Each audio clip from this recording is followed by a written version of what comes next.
Merci beaucoup à la ville de Grande Prairie de nous recevoir.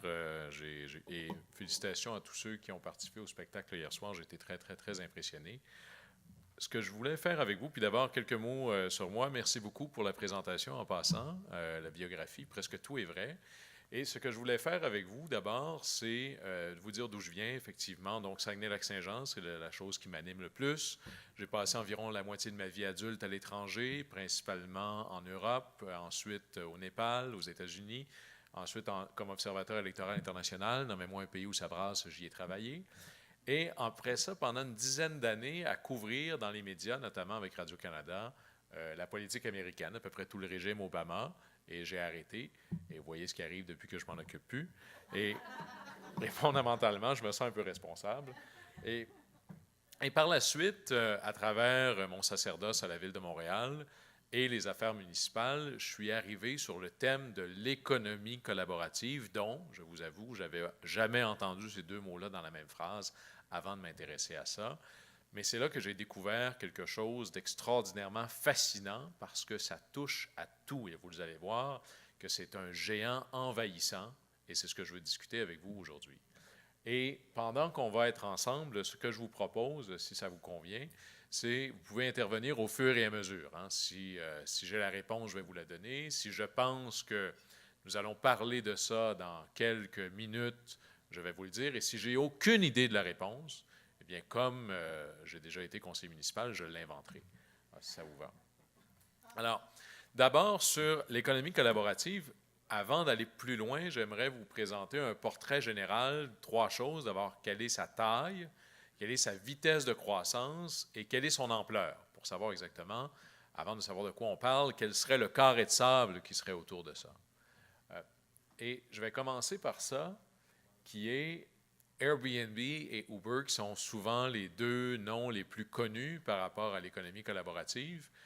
Et c'est vraiment, pour le dire clairement, comme vous le voyez dans l'image, c'est le début du commencement de la pointe de l'iceberg. Hein. Airbnb, aujourd'hui, vaut à peu près 36 milliards de dollars. Uber vaut 75 milliards de dollars environ. Et en passant, les deux n'existaient pas il y a 10 ans. C'est la croissance boursière, ou pardon, de valorisation la plus importante dans l'histoire de la capitalisation boursière.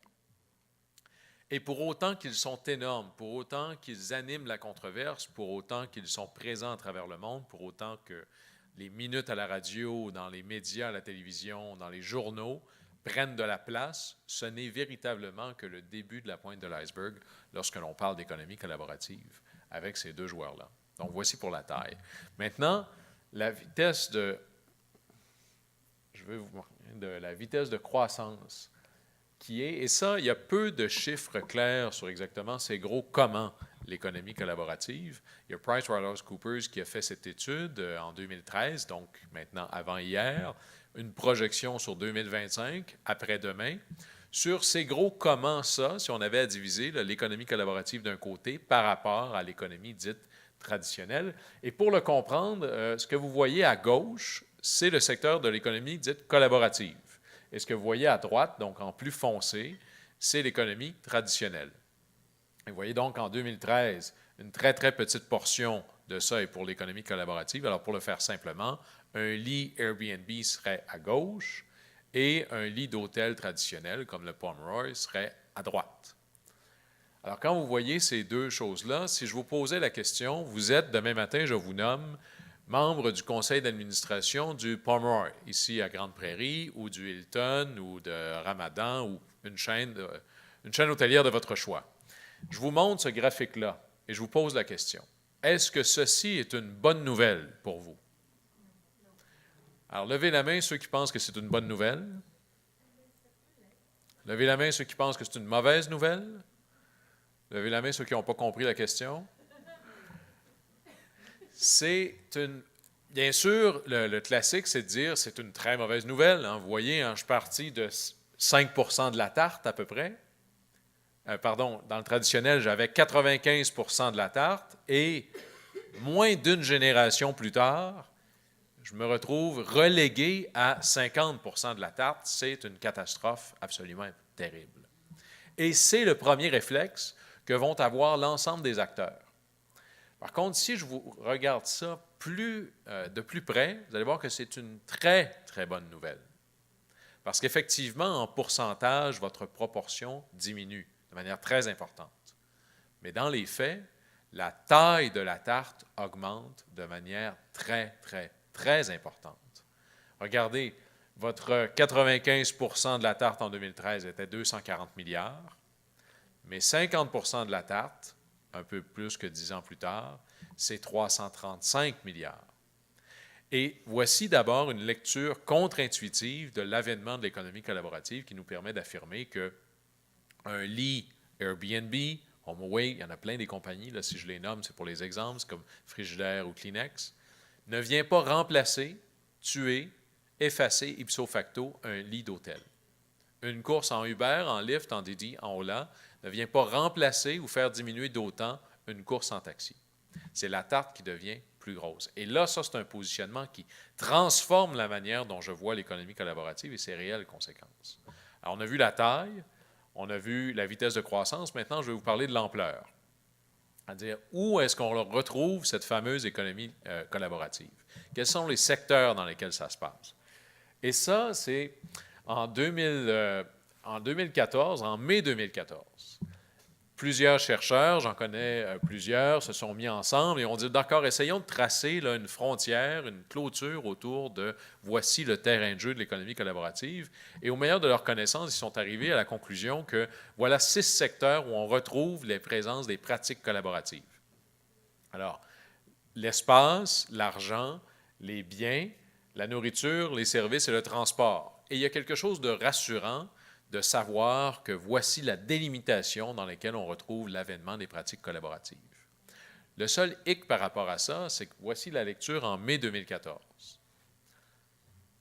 En décembre 2014, ils ont refait leur analyse et là, on a découvert des nouveaux secteurs qui sont apparus. Puis je vous prierai de regarder en haut à gauche, le secteur municipal. En haut, la santé, l'éducation. Ce n'est pas exactement des petits champs d'activité, notamment gouvernementales. Et moins de 2 ans plus tard, on a refait ça. Il a fallu en rajouter encore. Alors, nos 3 constats que l'on peut voir, c'est que l'économie collaborative est absolument gigantesque. Sa vitesse de croissance, que l'on estime à peu près à 65% par année, est très, très rapide et elle est partout. Et sur cette base-là, je peux affirmer la chose suivante. Si vous êtes dans le secteur privé, je ne connais pas d'entreprise petite, très petite, moyenne, nationale, internationale, qui ne sera pas impactée par l'émergence des pratiques collaboratives, qu'on soit à Toronto, à Grande Prairie. Et si vous êtes dans le secteur public, je ne connais pas de morceau de l'administration publique, du plus petit des départements, de la plus petite des commissions scolaires, jusqu'au plus gros des départements, du plus gros des ministères du gouvernement fédéral, avec toutes les villes entre les deux, et les provinces, qui ne sera pas impactée par l'émergence des pratiques collaboratives. Alors voilà un peu notre portrait de base. Et ce qui a été fascinant, et ça a été le cas au Québec un peu plus fort qu'ailleurs, et particulièrement dans le monde francophone, c'est que la première chose qui est arrivée, c'est qu'il y a eu tout un débat sur le nom. C'est quelque chose de profondément humain. Regardez l'atelier qu'on vient d'avoir. Il y a une bonne portion de ça qui était, oui, mais qu'est-ce que j'écris sur l'étiquette? Est-ce que c'est francophone? Est-ce que c'est francophile? Est-ce que c'est anglophone parlant français? Et là, j'en passe. Là. Puis là, posez-moi pas la question sur la définition d'un Québécois. Il y a encore plus de mots qui vont avec ça. Et c'est là qu'on voyait, parce que je pourrais parler d'économie collaborative, d'économie des pairs, d'économie du nous, d'économie des petits boulots, d'économie des plateformes, la consommation collaborative, le capitalisme distribué, qui est probablement la définition scientifique la plus proche, mais qui est la moins sexy. Et on voit que et l'économie de partage également. Et il y a une immensité de mots pour décrire ce phénomène-là. Et à chaque fois que ce sera un débat de définition, vous commencez à, en anglais on dirait « down the rabbit hole ». C'est le début du commencement des problèmes. Parce que ces mots-là veulent dire des choses plus vastes. Et tous ces mots-là sont justes, mais ils décrivent une sous-manifestation d'un phénomène général. Et ce qui a commencé à faire déraper le débat, particulièrement dans le monde francophone, c'est le mot « partage ». Parce que quand ce débat-là a émergé sur la place publique, c'était Uber qui était l'enjeu. Alors, si je vous pose la question, que veut dire pour vous le mot partage? Et c'est encore plus fort en français qu'en anglais. Quels sont les mots qui vous passeraient par la tête si je vous dis le mot partage? Quelqu'un veut s'essayer? En anglais, on dirait voluntold. Oui. Coopération. Quoi d'autre? Partenariat. Équité. Ah, on s'approche. Hein? Justice. Gentil. Hein? Égal. Pas d'argent. Local. Communautaire. Kumbaya. Hein? C'est ça, là. Partage, là, c'est deux voisins qui se passent une tasse de sucre finir une recette. C'est ça, partage. Vous avez lu ça où? Parce que vous ne l'avez pas lu dans le dictionnaire. Il y a les racines du mot partage, les racines latines, il y en a deux. Le mot partage, c'est partes agere, de plusieurs parts, faire agir. Et donc, lorsque l'on parle d'économie de partage, on ne parle pas de gentil, local, communautaire, je sais, toutes ces choses-là sont très bien, ou même égales. On parle de plusieurs parts. C'est un actif qui est partagé, ce n'est pas la valeur du partage comme telle qu'on la comprend. Et là, je vous ai parlé de mes racines latines, mais au collège néoclassique, on va dans les racines philosophiques profondes. Alors, je vais vous donner mon exemple philosophique là, très scientifique, j'espère que vous êtes prêts. Astérix et Obélix. Vous connaissez bien? Alors, Astérix et Cléopâtre, vous connaissez ça, vous avez vu Ciné-Cadeau, et ils arrivent avec un très gros gâteau devant Cléopâtre, et on dit à Obélix, coupe ce gâteau en 3 parts. Que fait Obélix? Il coupe un tout petit morceau pour Astérix, un tout petit morceau pour Panoramix, et là, il prend tout le reste. Là, tout le monde le regarde avec les sourcils en disant, franchement, quelle est sa réponse? Qu'est-ce qu'Obélix dit pour se défendre? 3 parts. Partes agere, de plusieurs parts, faire agir. Mais il est vrai que dans le monde politique, dans le monde de la perception populaire, le mot partage a fait profondément déraper cette idée de quoi on voulait parler. Parce qu'il est vrai qu'il est difficile de réconcilier. Si on a comme idée que partage veut dire local, communautaire, sans but lucratif, entraide, équité, c'est difficile de faire entrer Uber, multinationale, américaine, méchante, puis pour plusieurs, tout ça veut dire la même chose, avec le mot partage, et ça a profondément dérapé là-dessus. Et si vous vous enfargez dans la définition, ça devient très, très, très difficile même d'aller discuter du reste par la suite.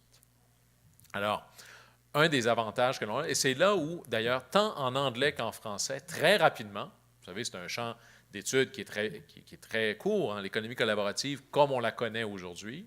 On verra que ce n'est pas si récent que ça, c'est 10 ans. Donc, on peut penser que les universitaires se sont réveillés il y a quelques années, puis ont commencé à étudier ça, puis là, tranquillement, on commence à avoir des études, mais très rapidement, le terme que l'on a commencé à utiliser est beaucoup plus économie collaborative, parce que moins connoté, parce que nous ne sommes pas des êtres rationnels. Il y a de la rhétorique. J'enseigne la rhétorique. On comprend bien que les mots ont un sens. Hein? Allez en France, dites le mot province, ça n'a rien à voir avec ce que ça veut dire province au Canada. Alors, pourtant, c'est le même mot, mais le sens est différent. Là, il faut tenir compte de ça. Et juste pour vous dire à quel point les étiquettes peuvent porter ou ne sont pas neutres, hein? Parce que quand quelqu'un essaie de vous faire la définition du mot, il y a toujours une intention derrière. Alors, si c'est un professeur d'université, c'est une intention que personne ne comprend. Si c'est un élu, c'est une très bonne intention.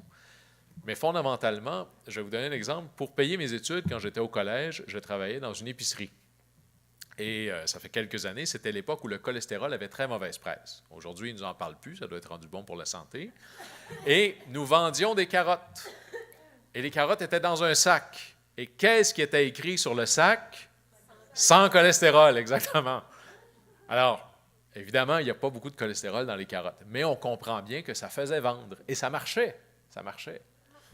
Alors, vous voyez que les étiquettes ne sont pas neutres. Alors, si on veut être capable de comprendre le phénomène, de se libérer de nos inclinaisons rhétoriques, d'être capable de comprendre ce que c'est sans se faire avoir par l'étiquette, bien, enlevons le sac, arrachons l'étiquette et allons voir exactement de quoi il est question. Et en passant, juste pour vous dire à quel point c'est important de regarder l'ensemble du phénomène par-delà ces étiquettes. Moi, je suis formé d'abord en relations industrielles, donc tout ce qui touche les lois du travail notamment. Et c'est certainement le cas en droit québécois, c'est la même chose. C'est en droit fédéral ou en droit des provinces, c'est la même chose. Je pourrais vous parler pendant 2 heures des différences managériales et légales entre un congédiement, un licenciement et une mise à pied. Ce sont 3 réalités administratives et légales profondément différentes. Mais si on veut s'intéresser aux gens qui n'ont pas de job, il y a des grosses chances que les 3 personnes soient dans la pièce. Alors, si on veut s'intéresser à l'ensemble du phénomène, prenons la définition la plus vaste possible pour être capable d'avoir une relecture réelle et correcte. Et pour comprendre l'économie collaborative, si on passe par-delà la définition, il y a 3 fondamentaux. Mon test ADN de l'économie collaborative qui nous permet de voir aussi pourquoi est-ce que l'économie collaborative est différente de l'économie traditionnelle. Pourquoi est-ce que cette chose-là opérerait sur des fondamentaux qui sont différents? Et il y a 3 fondamentaux qui nous permettent de dire ça. Le premier, c'est l'utilisation de la capacité excédentaire. Alors, qu'est-ce que ça veut dire, ça, en latin? La capacité excédentaire, c'est le potentiel des choses qui existent déjà. Hein, par exemple, puis là, je peux vous donner seulement les chiffres pour Montréal et le Québec en entier. Tous les jours, pensez aux sièges vides. Hein. Il semble-t-il qu'il y a des problèmes de congestion dans nos villes, mais tous les jours à Montréal, il y a 15 millions de sièges de voitures vides en mouvement sur les routes. À chaque jour. C'est 4 fois, le matin à l'heure de pointe, c'est 4 fois la capacité du métro de Montréal. Pour le Québec en entier, c'est 25 millions de sièges vides tous les jours. Qui ici possède une perceuse électrique? Un power drill. Levez la main si vous en possédez une. Est-ce qu'il y en a qui en possèdent 2? Est-ce qu'il y en a qui en possèdent 3? Est-ce qu'il y en a qui vivent dans le sous-sol d'une quincaillerie?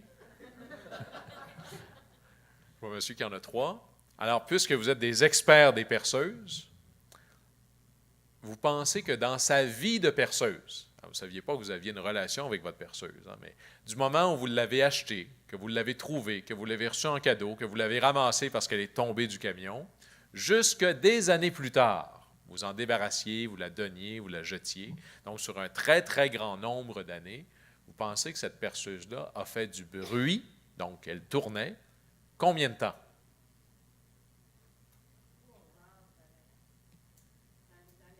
Dans la vie, on dit 3 heures. 20 minutes. Dans sa vie. Alors, monsieur qui en a 3, là.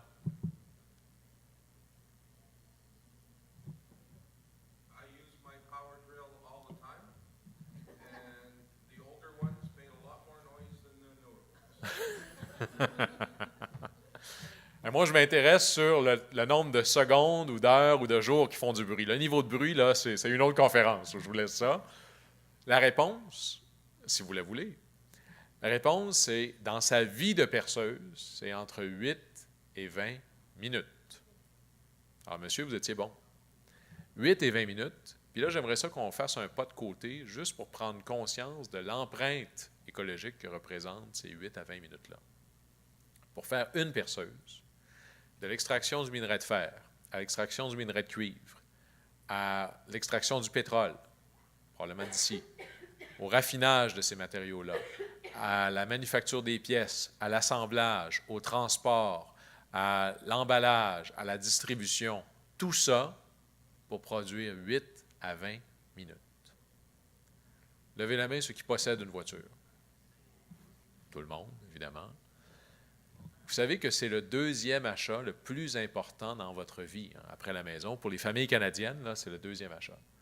C'est même très important, là, parce que au Canada, puis là, ça peut varier, c'est peut-être plus cher dans les grandes villes, dans les plus petites villes, mais on va se donner une fourchette là, qui nous permette de dire qu'il n'y a pas d'erreur possible. Au Canada, posséder une voiture coûte entre 6 000 et 9 000 $ par année. Dites-moi pas, non, ma voiture est finie de payer. Là, ce que je veux dire, c'est sur 10 ans, vous allez dépenser entre 60 000 et 90 000 $ pour votre voiture. Savez-vous quelle est l'utilisation que vous en faites? À peu près entre 4 et 6 %. C'est donc à dire que le deuxième actif le plus important dans lequel vous avez investi ne sert à rien, ne donne aucune utilité, n'a aucun rendement 95% du temps. Et vous voyez l'impact que ça peut avoir. On dit souvent, dans le monde des finances, en politique, en administration publique, il est temps là, de faire plus avec moins. L'économie collaborative, c'est plus simple que ça. Il est temps de faire plus avec ce qui existe déjà. Et c'est là, puis je peux tout de suite vous donner la conclusion, la promesse de l'économie collaborative, c'est une société, une entreprise, une ville, une communauté qui est plus productive, qui est plus durable dans le sens de développement durable et plus entrepreneuriale. 3 défis extraordinaires pour les grandes villes comme les petites, et particulièrement les petites. En passant sur le coût de l'automobile, au Canada, je prends les familles canadiennes, c'est probablement une des statistiques où il n'y a pas de différence entre le Québec et le reste du pays, c'est la même chose. La première dépense des familles canadiennes, c'est le logement, le loyer. La troisième,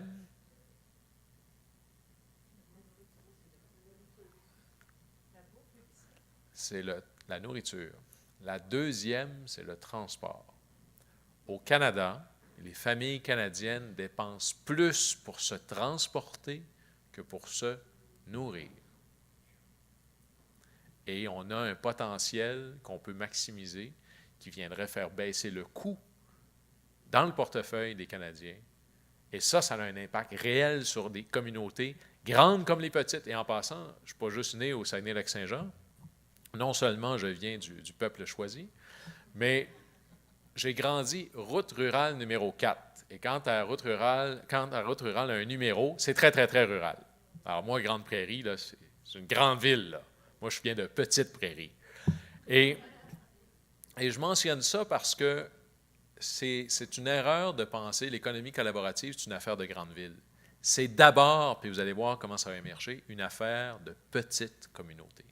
Surtout les communautés rurales, pour lesquelles c'est encore plus facile de saisir le potentiel extraordinaire de l'économie collaborative. Donc ça, c'est notre premier pilier. Est-ce que ça fait du sens pour vous? Maintenant, le deuxième pilier, c'est l'histoire d'un divorce. C'est toujours un peu plate, hein? C'est pas très le fun. Hein? J'aurais pu prendre, c'est l'histoire d'un mariage. Vous savez, le mariage, c'est quelque chose de super important, c'est quelque chose qu'on fait juste 2-3 fois dans sa vie. Mais là, ici, c'est l'histoire d'un divorce entre deux réalités profondes, qui est l'accès et la propriété, entre l'utilisation et la possession. Dans le monde de l'économie traditionnelle, la manière la plus simple d'avoir accès à un bien, c'est d'en être propriétaire. Si je vous demandais pourquoi est-ce que tout le monde ici a dit « je possède une voiture ». Alors pourquoi vous possédez une voiture? Je vous le demande. Là. Il y en a qui sont trop vite, là. Ça serait, il faut qu'on vous filme, là. Ça serait une belle pub, là. Je possède une voiture. It's for the freedom that it gives me.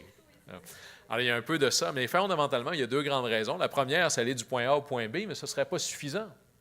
C'est pour aller du point A au point B quand je veux, sans avoir besoin de faire 14 détours, etc. Et puis c'est ça, la liberté, c'est de décider quand je vais du point A au point B, puis je peux peut-être arrêter entre les deux si ça me tente. Puis si je change d'idée, puis je descends, puis ça ne me tente plus, ça ne change rien. Dans le monde de l'économie traditionnelle, le moyen le plus simple, le plus sûr, avec la meilleure paix d'esprit et souvent le plus économique d'avoir accès à un bien, c'est d'en être propriétaire. Dans le monde de l'économie collaborative, à cause de l'arrivée des plateformes en ligne et d'un paquet d'autres systèmes dont on parlera, je peux vous offrir la même garantie d'accès, le même caractère de facilité de l'accès, la même simplicité, la même paix d'esprit, le même caractère immédiat de l'accès, sans que vous ayez besoin d'être propriétaire du bien. Et ça nous permet de faire le pont entre nos 2 premiers piliers des fondamentaux, c'est-à-dire qu'à partir du moment où vous n'avez pas besoin d'être propriétaire d'un bien, le très grand pourcentage du temps où vous n'en avez pas besoin, il peut servir un autre utilisateur, et donc c'est là où mes biens deviennent moins nombreux et beaucoup plus productifs. Hein? Puis si vous pensez à ça, pensez aux outils que vous avez chez vous, ou sinon aux équipements sportifs, ou encore l'échelle pour aller vider la gouttière. Pensez à combien de minutes vous utilisez quelque chose. Et là, ça revient très cher, la minute, très souvent. D'ailleurs, ça me fait penser que ma femme m'a dit qu'il fallait que j'aille vider la gouttière. Et le troisième des fondamentaux, puis c'est là où c'est probablement le choc le plus brutal pour les administrations publiques, pour les villes, pour les autorités publiques, c'est l'abaissement général des barrières d'entrée dans tous les marchés. C'est-à-dire qu'il devient très, très, très facile pour monsieur, madame, tout le monde, pendant ne serait-ce que quelques minutes ou pour une journée, pour une heure, pour de temps en temps, pour une fin de semaine sur deux, pour lorsque l'envie m'en prend, de marchandiser, de mobiliser mon temps, trois choses. Mon temps, mes actifs et mes habilités. Et ça, c'est un choc culturel. D'ailleurs, si j'avais une conclusion à dire tout de suite sur l'économie collaborative, ce n'est pas un défi technologique. La technologie n'a rien à faire là-dedans. C'est un défi culturel, essentiellement. Et je vais essayer de l'illustrer comme ça. Alors, ça, est-ce qu'il y en a qui reconnaissent cette image-là? C'est un champ de fleurs en Hollande. Alors, au lieu de faire pousser des légumes, on fait pousser des fleurs. Et quand des gens comme moi sont dans le trouble, c'est là que je m'alimente. Je suis abonné à ça. Et regardez comme... Et j'ai pris cette image-là parce que pour moi, c'est l'illustration parfaite de comment nos politiques publiques gouvernent nos relations face aux choses et face aux autres. Regardez comment tout ça est bien organisé. Il y a un endroit pour les fleurs bleues, il y a un endroit pour les fleurs roses, il y a un endroit pour les fleurs roses pâles, il y a un endroit pour les fleurs rouges, puis il y a un autre pour les vertes, puis un autre pour les oranges. À chaque lieu vient son truc. Et même s'il y avait un trou dans le milieu des fleurs jaunes, personne n'aurait l'idée saugrenue d'aller planter des fleurs rouges là. Mais pourtant, c'est là qu'on voit que cette organisation-là est juste profondément humaine. Elle n'a rien à voir avec les actifs en cause. Ça prend 4 choses pour faire pousser une fleur. Ça prend le soleil, la graine, la terre et de l'eau. La localisation de la fleur n'est pas vraiment importante. Quand le bulbe de la fleur est en train de pousser, là, il ne se dit pas « moi, je suis une fleur jaune. Est-ce que c'est des fleurs jaunes autour de moi? Oui. Ah, OK, c'est correct, je peux pousser. » Mais on a organisé comme ça, et essentiellement, ce n'est pas juste de dire « ici, il n'y a que des fleurs jaunes », c'est « ici, il n'y a pas d'autres fleurs ». Et on a organisé tous nos actifs comme ça. Ceci est une voiture de taxi. Ceci est une voiture personnelle. Je peux vous dire que c'est fort probable que la voiture a été construite exactement sur la même ligne de montage, une en l'air de l'autre. Mécaniquement, il n'y a pas de différence entre les deux voitures. Mécaniquement, il n'y a pas beaucoup de différence entre le lit chez vous et un lit à l'hôtel, grosso modo. Alors, cette idée que les choses ont des fonctions exclusives et prédéterminées n'est qu'une construction humaine. Ça n'a rien à voir avec la nature de la chose. La perceuse que vous utilisez, que vous la preniez pour poser une tablette chez vous ou que vous la preniez pour faire un contrat de 100 millions de dollars pour construire l'hôpital, la perceuse, ça ne la dérange pas beaucoup. Elle ne se dit pas, là, je suis une perceuse professionnelle ou je suis une perceuse personnelle. C'est une perceuse. Et voici où le choc devient particulièrement violent. C'est que, et ça, c'est la bande en bas.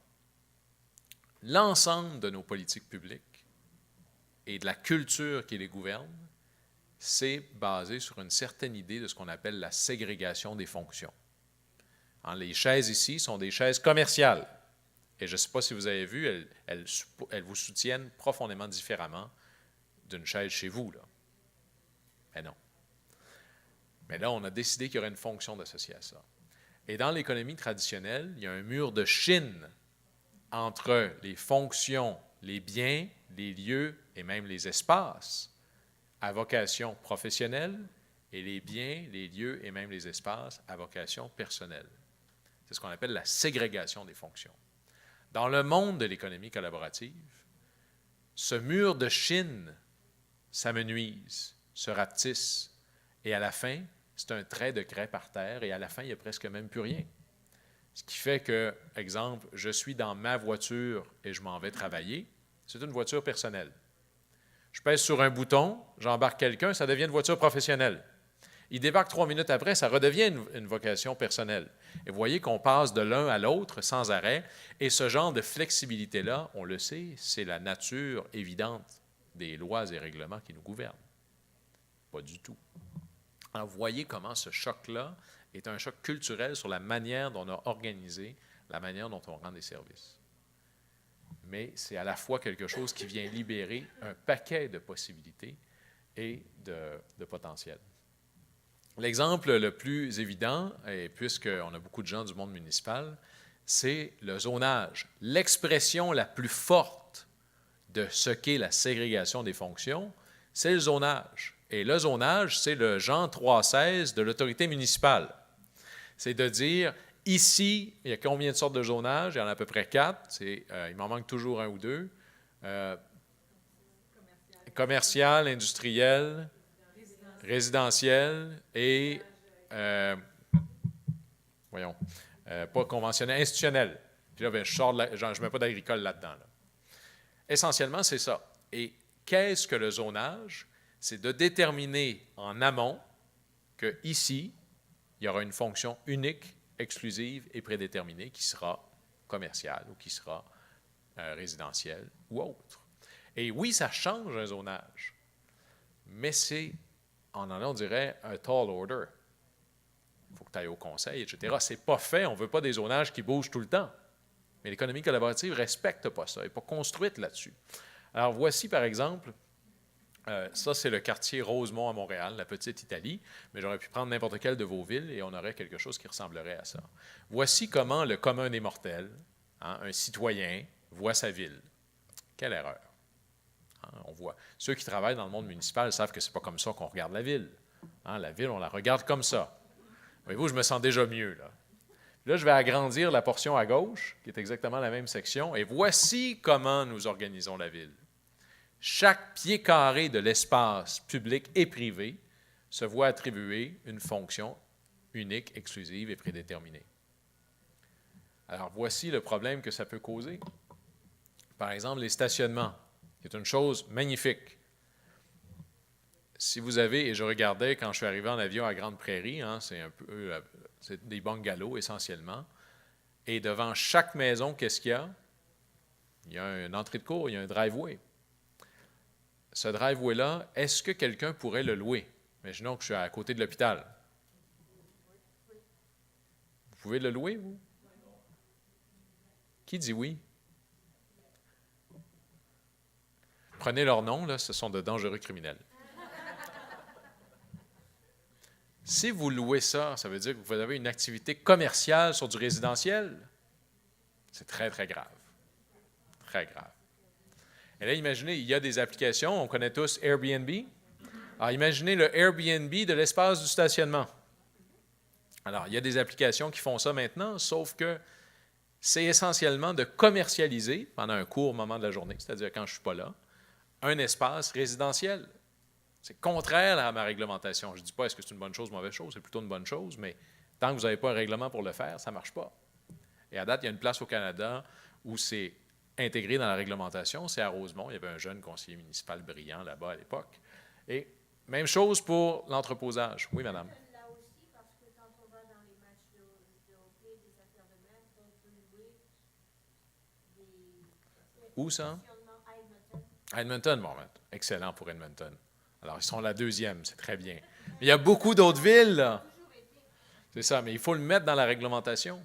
Parce que là, si les gens le font à côté, ça va. Mais maintenant, j'ai des applications qui me permettent d'intégrer ça au cœur de l'ensemble des pratiques. Même chose pour l'entreposage. Vous voyez, c'est juste pour vous dire, le marché de l'entreposage commercial, c'est-à-dire, j'ai rencontré une jeune fille, elle est extraordinaire, elle est merveilleuse. Je l'aime, je l'aime, je l'aime. Elle a son appartement, j'ai mon appartement. Elle a un divan, j'ai un divan. Je vais aller vivre avec elle. Elle est trop géniale.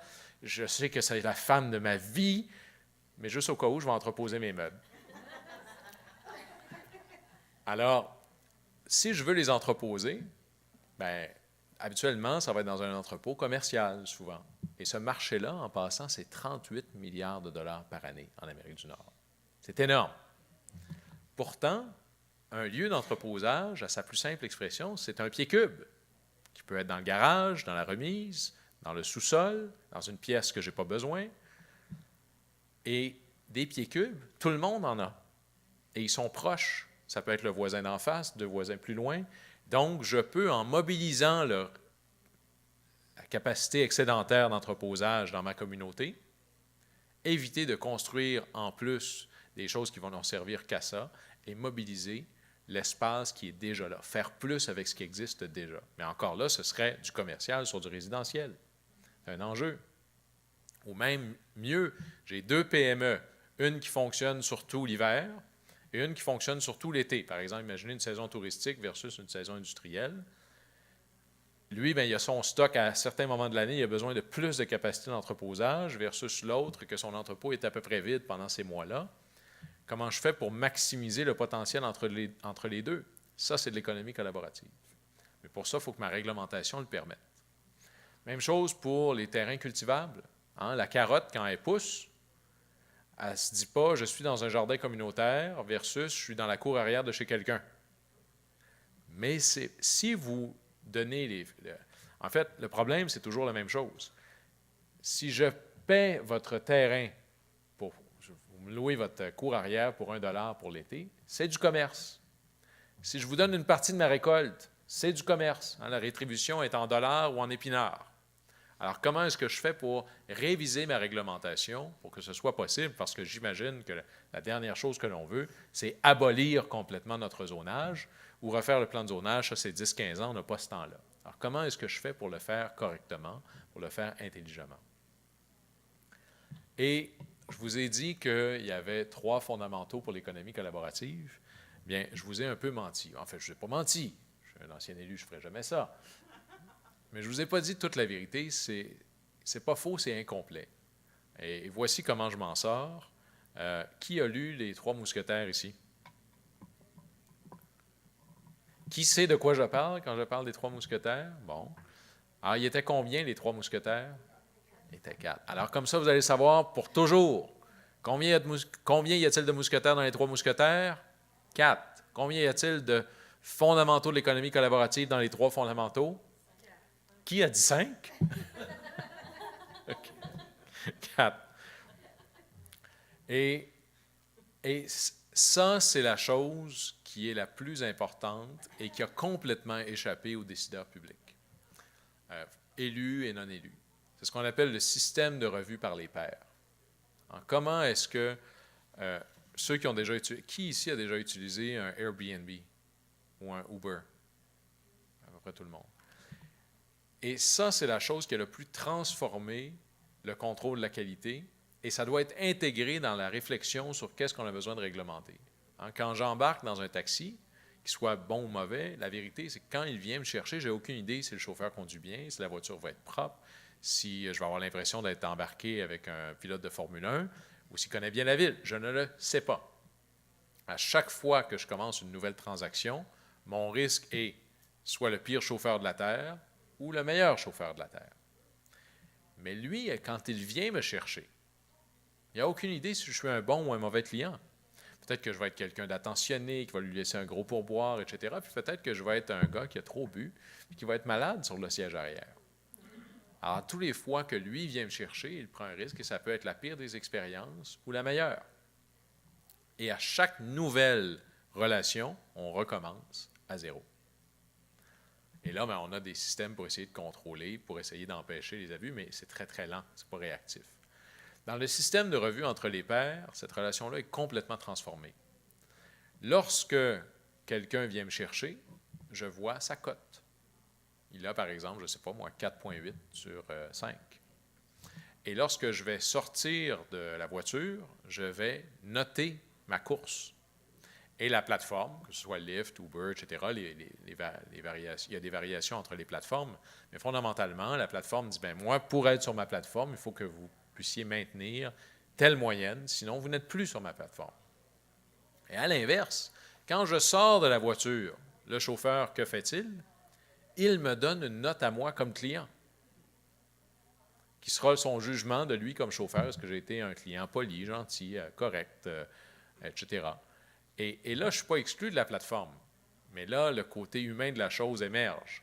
Imaginons que nous sommes le samedi soir sur une rue occupée en face des bars, il est 2 heures du matin et ma cote soit 2 sur 5, ce qui est médiocre pour ceux qui ne sont pas familiers. Quelles sont les chances que quelqu'un m'embarque? 0. Parce que je représente un risque qui est le jugement de tous les chauffeurs qui m'ont embarqué jusqu'à maintenant. Et donc, ce que l'on voit avec ce système-là n'est pas une garantie contre une mauvaise expérience. Par contre, de par sa nature, de par le nombre de transactions, plus il y a d'interactions, plus les mauvais fournisseurs de services, chauffeurs, cuisiniers, hébergeurs, etc., guides de ville, sont exclus, et plus aussi les mauvais utilisateurs sont exclus, ce qui fait que ceux qui restent dans le mélange, mes chances d'avoir une mauvaise expérience diminuent de manière exponentielle. Ce qui veut dire que l'expérience client, mon expérience, par exemple, touristique dans une communauté, en termes de qualité, augmente de manière vertigineuse sans qu'il y ait une intervention complexe, coûteuse, exigeante. Et ça, c'est une transformation radicale du contrôle et de la contribution de la qualité de l'expérience entre les individus. Et il est impossible de comprendre ou de penser une réglementation de l'économie collaborative sans intégrer l'impact majeur de cette relation-là sur la manière dont on va penser nos régimes de contrôle et d'assurance de qualité. Et ça, c'est probablement la chose la plus fondamentale. Alors maintenant, il y a je ne vous dirais pas que tout ça est rose et merveilleux. Il y a des défis énormes qui viennent avec ça. Et ils sont nombreux. Le premier, c'est est-ce que toutes ces choses-là existent dans une espèce de vacuum où il n'y a pas de perception fiscale? Hein? Comment je fais pour me financer, moi? Alors, quelques petites choses. D'abord, les agences du revenu adorent l'économie collaborative pour la raison bien simple que ce ne sont que des transactions en ligne, donc très, très facilement traçables. Plus, et là, ce n'est pas une critique à certaines industries, mais c'est prouvé, plus il y a d'argent comptant dans un mélange, plus la proportion de non-déclaration augmente. L'autre chose, c'est comment est-ce que je fais pour... Pardon. Alors, je vais rester là-dessus, mais il y a une manière de contribuer. L'impact fiscal d'une plateforme collaborative pour une ville peut être absolument déterminant pour une ville. Alors, l'idée que la présence de plateformes collaboratives, qui peuvent être locales ou internationales, viennent sortir de la communauté des sous, ce n'est pas vraiment démontré. Mais il y a une préoccupation réelle à savoir comment on fait pour aller les chercher en termes de ponction fiscale pour vos administrations publiques. Deuxièmement, puis là, imaginez que c'est l'image que j'ai prise. J'enseigne à l'École nationale d'administration publique à Montréal un cours sur ça. Et immanquablement, à chaque cours, j'ai un directeur d'un service de police qui est là. Et il trouve que mon image est super bien choisie. Il me demande toujours mon nom et mon adresse. J'en cherche d'autres. Hein. Si vous avez une image pour exprimer ce que je vais vous dire, puis qu'elle est meilleure que ça, je vais la prendre. J'en ai besoin. Mais fondamentalement, c'est l'idée de est-ce que je vais être capable de mettre en œuvre mon contrôle? Si j'ai voté un règlement, si j'ai voté une loi, si j'ai mis en place une procédure, est-ce qu'elle va être respectée? C'est très facile de fermer un restaurant dans une ville. Hein, il est au coin de telle rue, la porte est en verre, je peux mettre un cadenas dessus, puis c'est terminé. Comment je fais pour réglementer ce qui est en ligne? Je ne peux pas juste débrancher un ordinateur. Alors, il faut que je sois très conscient, c'est le test de l'âge adulte. Le feel-good policy, c'est très mauvais. Vous allez passer un très bon moment, mais après ça, vous allez avoir des gros maux de tête. Les règlements que l'on se donne, est-ce qu'on est capable de les mettre en œuvre? Puis troisièmement, est-ce que c'est des gens qui s'en vont véritablement de plus en plus avec les ponctions fiscales? Puis je reviens à ma première image. Est-ce que c'est quelque chose qui vient appauvrir la communauté ou qui vient enrichir la communauté? Il y a pas mal plus de lieux où on enrichit la communauté que l'inverse. Puis si vous avez des questions là-dessus, ça me fera plaisir de vous donner des exemples. Mais donc, voici les défis avec lesquels on doit composer. Le défi de l'applicabilité de ce qu'on va décider est peut-être le plus important. Maintenant, comment est-ce qu'on fait? Et il y a aucune manière de réglementer également toutes les pratiques d'économie collaborative. Dans le transport, ce n'est pas la même réalité que l'hébergement, puis l'hébergement, ce n'est pas la même réalité que la restauration, puis la restauration, ce n'est pas la même réalité que l'expérience de guide de ville, par exemple, ou d'entreposage. Ce sont toutes des réalités différentes, puis il n'y a pas de one size fits all.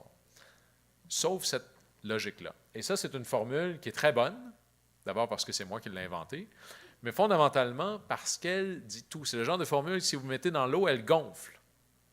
5 petits mots qui disent beaucoup de choses. Encadrer afin de mieux permettre. Puis il y a 3 grandes idées là-dedans. D'abord, l'idée de dire il est impossible d'encadrer ce que l'on n'est pas prêt à permettre. Alors, je m'explique. Prenons un exemple plus récent, par exemple. Regardez, par exemple, le débat sur la marijuana à Ottawa. On n'en a peut-être pas parlé, mais regardez comment ça pourrait être séduisant dans l'argument de dire « je vais ramasser des millions en taxes, des millions en impôts, des rentrées fiscales phénoménales », mais je suis obligé de reconnaître qu'il est impossible d'avoir un seul sou de revenus tant que ce ne sera pas légal. Je vais vous donner un exemple plus historique. Dans les années 1910, 1920, 1930, toutes les juridictions en Amérique du Nord, donc les provinces, les États, toutes, et même presque toutes les villes, je ne m'engage pas sur les villes, mais toutes les juridictions provinciales et étatiques en Amérique du Nord ont toutes, à un moment ou à un autre, pris une décision plus ou moins ferme sur l'interdiction du commerce et ou de la consommation d'alcool. Aux États-Unis, ça a donné la prohibition, qui est même un amendement constitutionnel. Toutes les juridictions, sauf une. Laquelle? Qui veut tester son cours d'Histoire 101? Le Québec. Ah oui, c'est évidemment. Vous demandez aux Québécois, voulez-vous perdre l'alcool? Il n'y en a pas question. Et au Québec, on a décidé de rendre ça légal afin de mieux le contrôler. En passant, pour la petite histoire, c'est une décision au Québec qui s'est prise en 1919 par référendum. Et pour la petite histoire plus, c'est le seul référendum de l'histoire du Québec où la réponse a été oui. Alors, vous voyez qu'il y a un lien entre la question et la réponse, semble-t-il. Mais donc, on a réalisé qu'il était impossible d'encadrer le commerce de l'alcool si on n'était pas prêt à le permettre. À l'inverse, et c'est là où on voit que ce n'est pas une thèse libertarienne ou d'abandon de nos responsabilités, ce serait irresponsable, voire dangereux, de permettre sans encadrer. Puis là, mais comment est-ce que je fais pour dessiner cet encadrement-là? Mais c'est là où le mot mieux, afin de mieux, fait toute la différence. Et là, afin de mieux permettre, ça va être en fonction de l'analyse de ce qu'on appelle les externalités positives et les externalités négatives. Et c'est là où il faut que je regarde, est-ce que je suis en train de parler d'hébergement? Parce que l'hébergement collaboratif peut avoir des conséquences sur la disponibilité du logement dans une communauté. C'est pas vraiment un enjeu dans le transport, ni dans l'entreposage. Alors, et c'est là, afin de mieux, où je vais faire l'analyse des pour et des contre, et mon encadrement va viser à essayer de maximiser les retombées positives pour ma communauté et de diminuer, améliorer, empêcher les effets plus négatifs pour ma communauté. Et c'est ça qui me permet de frapper ce délicat équilibre à chaque fois en fonction des modèles. Encadrer afin de mieux permettre. C'est vraiment l'approche générale qui nous permet de réfléchir à cette chose-là. Alors, des pistes de travail pour les États, mais aussi les villes, pour les communautés. D'abord, une approche 360 degrés. Et si vous voulez avoir une idée comment pas le faire, regardez ce que certaines juridictions ont fait avec l'arrivée d'Airbnb ou de Uber. Et là, il y a un côté humain là-dedans. Les organisations publiques, notamment, sont des constructions humaines avec les mêmes défauts qui sont les nôtres. Et on tend à vouloir compartimentaliser nos expertises. Vous avez, je ne sais pas moi, le groupe des paroissiens de telle église, puis ils sont ensemble, puis naturellement, on va dire, bon, mais toi, tu t'occupes des finances, toi, tu t'occuperas de l'entretien du building, un autre va s'occuper des relations, un autre des communications, puis naturellement, on se divise en spécialités. Alors, on a fait pareil, Au gouvernement des provinces, bien, qu'est-ce qu'on a fait? On a des spécialités. Hein. Je dis souvent, on s'organise en stères, pas en gros stères, pas en grand stères, pas en petit stères, vraiment en tout petit, en mini stères. C'est comme ça qu'on s'organise. Et chaque ministère a sa spécialité. Sauf que le prix à payer pour ça, c'est qu'on perd la vue d'ensemble. Et chaque organisation publique va finir par réfléchir sur la base de sa communauté. Hein? Lorsque vous êtes, par exemple, si je prends le ministère, ou peu importe le ministère, mais le ministère de la Justice, donc 5 minutes, c'est ce que vous me dites, si je prends le ministère de la Justice, avec qui j'interagis principalement? J'interagis avec les juges et les avocats, pas les citoyens. Alors, je vais être très sensible à ma communauté. Et naturellement, on devient très, très sensible à la communauté qui existe déjà. Pour être capable de réglementer ça de manière correcte, il faut que l'ensemble des services soient là pour faire émerger toutes les pratiques et les enjeux que l'on ne verrait peut-être pas autrement. Je vais insister là-dessus sur, voici ce que les villes peuvent faire. D'abord, il y a l'enjeu de la réglementation. Puis le troisième à droite, on va en reparler. Là. Je vais absolument vous parler de Mme Tremblay qui cuisine. Si vous pensez que Uber a été une tempête et que Airbnb a été un ouragan, alors je vous présente la super tempête de Mme Tremblay. Tremblez, littéralement, parce que vous allez avoir très, très peur bientôt. Et dans l'organisation de nos communautés, comment est-ce que je peux maximiser le potentiel? Les voitures de la ville sont les voitures des citoyens. Pourquoi est-ce que je ne peux pas les emprunter la fin de semaine? Comment est-ce que des petites communautés, prenons une expérience touristique, peuvent maximiser leur capacité d'accueillir un événement plus gros qu'elles? Hein? Parce que prenons un hôtel classique, on dit, bon, moi, je suis un hôtel de telle taille, je peux donc prétendre à des activités, à des colloques, à des congrès d'une taille X, et ce qui sera plus gros que ça, je ne peux pas. Et prenons la communauté de Grande Prairie, il y a un certain nombre de chambres d'hôtel fixes, et passer une certaine taille, je ne peux pas prétendre à ça. C'est le drame des communautés plus petites. Par contre, si je regardais ma communauté en termes d'offres, sans m'arrêter à la ségrégation des fonctions, j'ai plus de lits que je pense. J'ai plus de tables pour inviter et restaurer les gens que je pense. J'ai plus de véhicules que je pense. J'ai plus de sièges libres que je pense. J'ai beaucoup plus de possibilités que ce qui existe normalement dédié à ça à 100%. Ce qui fait que là, si je mobilise les actifs de ma communauté, je peux prétendre à un accueil d'événements touristiques beaucoup plus important que ce que je n'aurais pas pu faire autrement. Et donc, en passant, moi, je vous invite à commencer par une bibliothèque d'outils. Je dis toujours, particulièrement en politique, c'est mieux de commencer par une petite victoire qu'une grosse défaite. Alors, commencez par ça, et habituellement, c'est un succès là, assez extraordinaire au niveau de la perception du public. Bientôt près de chez vous, je vais vous parler de Mme Tremblay dans les questions, mais toutes les activités-là, là, je vous ai dit que c'est beaucoup plus que Uber et Airbnb. Je vais vous le montrer là, puis après ça, je finis sur une anecdote. Tout ce que vous voyez là, il y a des plateformes qui existent aujourd'hui.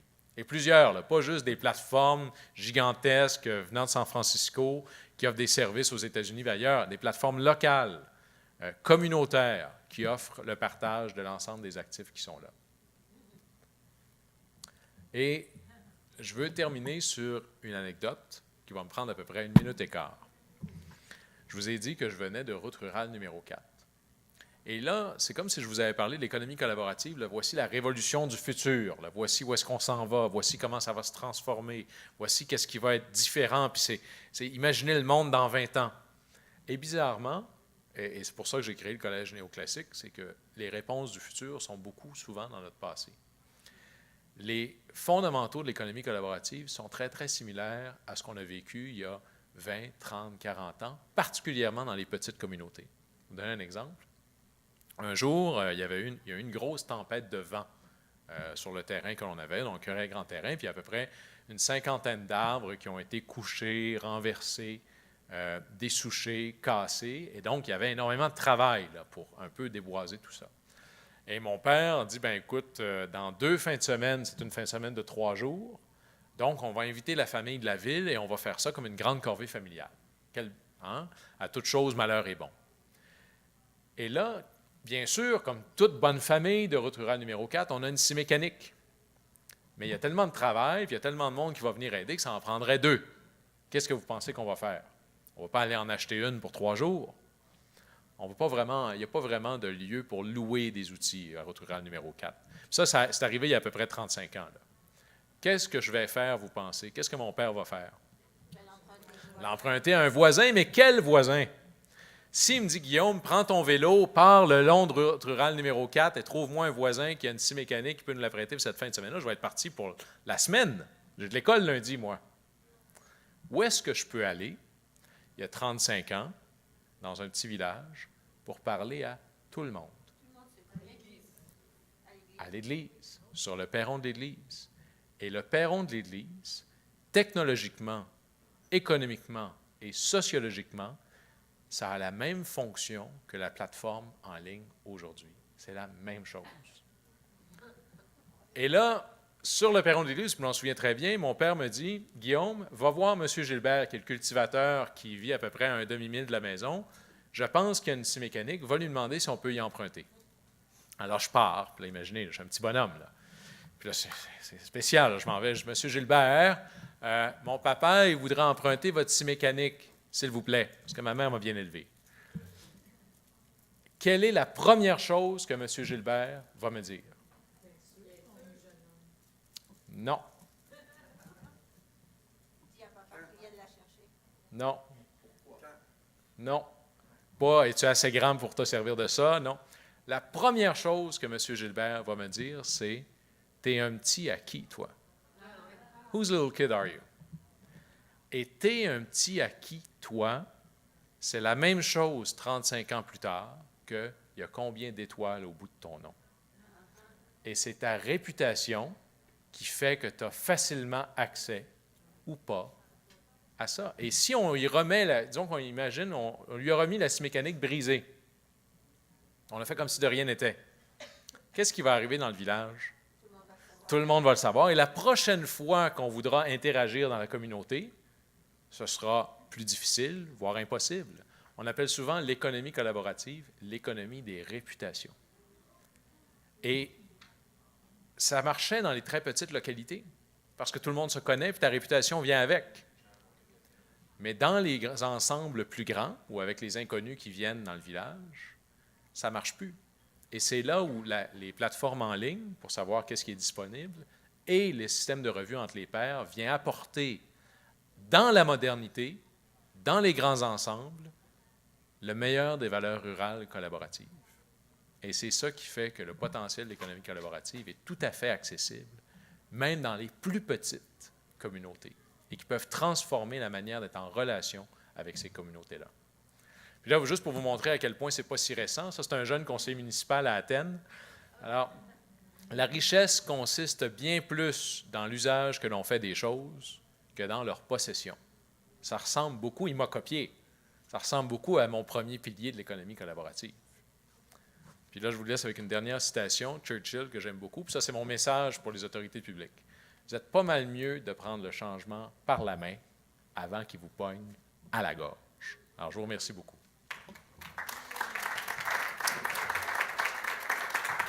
Merci beaucoup, M. Lavoie. Je pense que vous nous avez amené sur des pistes fort intéressantes et stimulantes qui mériteraient d'être explorées dans le cadre du réseau des villes.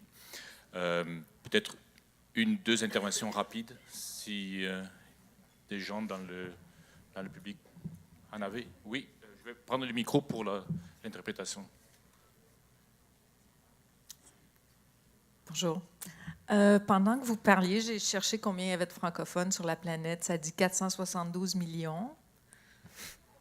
Fait que dans ce qui nous concerne, nous, en fait, ce que vous dites, c'est de ne pas se faire rattraper par la marée puis couler avec, mais plutôt d'être proactif puis de dire, on n'est pas pogné dans une petite communauté à gauche, à droite. Dans le fond, on est universel. Il y a 472 millions de personnes qui attendent nos produits. Un peu? Oui, puis je vous dirais même plus que ça. Le plus grand frein aux pratiques collaboratives, donc ça veut dire, imaginons quelque chose qui nous rend plus productifs, plus durables, plus entrepreneurial, qui est des beaux défis pour nos petites communautés. Le plus grand défi, ce n'est pas est-ce qu'il va y avoir une app pour ça. C'est déjà là. C'est est-ce que j'ai un cadre réglementaire invitant qui me permet d'encadrer et de permettre ces pratiques-là. Et tout ce que je vous ai décrit là va naturellement se diriger là où c'est compris, réfléchi instrumentalisés correctement. Et c'est là où vous allez voir, il y a des communautés qui vont pouvoir bénéficier de l'économie collaborative parce que les décideurs vont savoir ce que c'est, vont être capables de travailler pour mettre un cadre pour que ça se passe correctement, versus d'autres où ça ne se passera pas, où ça va se passer de manière un peu cow-boy. Et c'est là le grand défi qui se présente à nous. Puis là, on a une chance, nous, dans le monde francophone, de partager cette expertise-là. Pour tout de suite se dire, bon, ben voilà, partageons nos meilleures pratiques, partageons notre expertise et assurons-nous d'être dans les premiers qui vont réussir ce virage-là. Merci. Une dernière intervention. Oui. Vous parliez tantôt de la communauté, du perron de l'Église, tout ça. Je veux juste partager une expérience. Moi, quand j'étais jeune, mes parents vivaient à côté des oncles, des tantes à la campagne. Donc, il y avait une souffleuse pour 10 familles, une tondeuse pour 10 familles, une piscine pour 10 familles, un feu de foyer pour 10 familles, puis on se rejoignait. Puis aujourd'hui, je m'aperçois que les voisins, on les connaît moins. Fait qu'on est obligé d'avoir affaire à tout ce qui est en ligne parce qu'on est rendu dans une économie en ligne au lieu d'avoir une économie plus basée sur les personnes. Donc, mais pour la collaboration, tu sais, comme la sécurité, on s'en est parlé hier. Moi, je me dis, bon, comme les cafés, il y en a qui veulent ouvrir des cafés chez eux. Il y en a d'autres qui veulent faire des repas et les vendre. Bien, je sais qu'au Québec, en tout cas, il y a le MAPAC qui légifère ça, puis il y a une ouverture, là, mais tu ne peux pas tout faire. Là. Fait que c'est pas, en tout cas, il y a une législation qui est au-delà, qui est provinciale et qui est fédérale, qui t'empêche souvent, dans certains domaines, de pouvoir faire des affaires, disons, en ligne. Vous avez raison. Deux choses rapidement. D'abord, c'est important de ne pas trop se décourager, à savoir, même la loi n'est pas à jour, puis le règlement est dépassé. Puis, moi, quand j'ai des élus qui me disent, là, ah, mais non, mais il faut encore changer notre règlement, j'ai envie de leur dire, oui, mais qu'est-ce que tu penses que c'est ta job? Si la société changeait jamais, on ferait un règlement, puis ça serait parfait. Hein? C'est comme, tu t'es marié, tu t'es fait faire un habit. Quelques années plus tard, l'habit fait moins bien. Évidemment, tu blâmes le tailleur. Mais fondamentalement, c'est dans la nature des choses que le social et l'économique soient toujours un pas d'avance sur le légal et le juridique. C'est normal que ce soit comme ça. L'autre chose, puis vous parliez de la nourriture, ce qui change, ce qui fait que tout le monde s'achète ses propres choses, c'est de dire, oui, mais c'est parce que si je le prête puis il le brise, qu'est-ce qui va arriver? C'est un peu ça. C'est pour ça qu'on met moins de choses en commun. Puis l'économie collaborative, c'est soit du socialisme de droite ou du capitalisme de gauche. C'est-à-dire que dans le vieux partage, puis il y en a ici qui l'ont étudié, le livre rouge, là, c'était on met tout en commun, mais j'ai plus de contrôle sur rien. En économie collaborative, ce que je mets en commun, c'est moi qui le décide. Et je décide à qui, pour combien de temps et dans quelles conditions. Et pensez, par exemple, à la vieille idée du partage. J'ai un sandwich, je le partage. Bien, j'ai plus un sandwich. En économie collaborative, parce que je partage, j'ai plus. Et c'est ça qui change. Et sur la nourriture, le système de revue entre les pairs est beaucoup plus efficace que la manière dont on inspecte nos restaurants souvent. Et aussi, quand je vous dis que c'est culturel, on se dit, mais si les gens cuisinent chez eux, c'est ça qui va arriver, watch out, les gens vont s'empoisonner, ça va être terrible, là. Hein, puis je parlais à des ministères de l'Agriculture qui me disent, oui, mais où sont la formation, le contrôle, les permis?